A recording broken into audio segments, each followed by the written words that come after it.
right, let's get straight to it. 2013 Nissan Altima. This is the 2.5 liter engine. So the first thing I'm going to do is remove this cap off this brake reservoir and just set it back gently on top, just like that. That way, once the fluid comes up, you'll have somewhere to go. Today we are changing the rear brake pads, and this is what your brake pads should look like front and back, and this is what your hardware should look like. So I got my vehicle in the air and the jack stand in place, but here's a quick tip. This back tire is going to spin, so if you're not using the impact like I am, you want to break those lugs free with most of the weight of the vehicle on the tire, and then once those lugs are loose, you want to raise the vehicle up then and finish getting them off like this. So otherwise, the tires are going to keep spinning.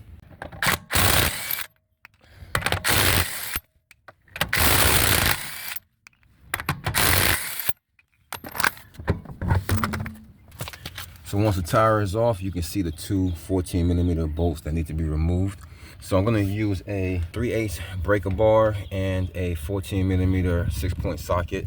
So that way we don't round these bolts. And then once they're loose, I'm either going to use this ratchet wrench or just use my fingers to get these all the way out. All right, got those bolts out. Now we can just pull that off. Now if you have a hard time getting this off, you can just pull this towards you and that'll push the piston in a little bit, or you can use your C-clamp, put your C-clamp in here and up here and press that in a little bit, and it should come off easier that way. There's nowhere to hang this, so we can just let this hang straight down, and let's pull our old pads off. Now, so you can see the wear sensor was on the inside one here, and it was facing up, so that one was in the right way, and the one without the sensor is normally outboard. So that's good for matching up the replacements. All right, let's get this old hardware off.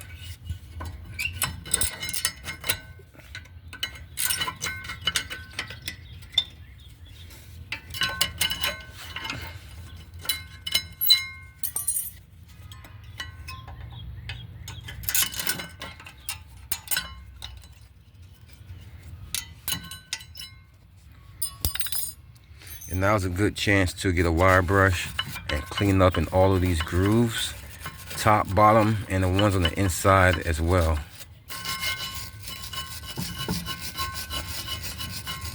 Just use some compressed air or a can of brake duster and get rid of that excess dust. And now we can put our new hardware on. So let's clip these new hardware on real quick. It's pretty simple to put in. Pretty simple. Pop those in. I can do it with one hand, so you should be able to do it with two real easy. Now let's get our new brake pads in here. So we're just flowing through this very quickly. These are some of the easiest brake pads I've ever had to put on.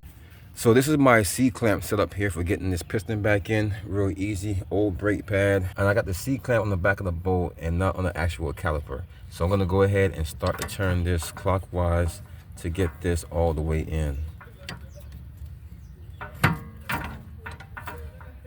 So once that's all the way in, now we can apply our brake grease. So some people apply brake grease to the back of the pads. I actually apply it to the top of the piston here and onto the back of these forks. That way I don't get brake grease all over the back of the pads where I don't need to. All right, now let's get this piston on. Real simple. Let's get our two bolts in. All right, I got these two bolts in and everything all tightened down. So only thing left to do is get our tire back on. So let's do that. All right, tires back on. All these bolts are torqued down. So let's lower this back to the ground and that'll be it. All right, so that's it. All we have to do now is put this top back on our brake reservoir, and that's pretty much it, guys. That's how you change the rear brakes on a 2012 Nissan Altima.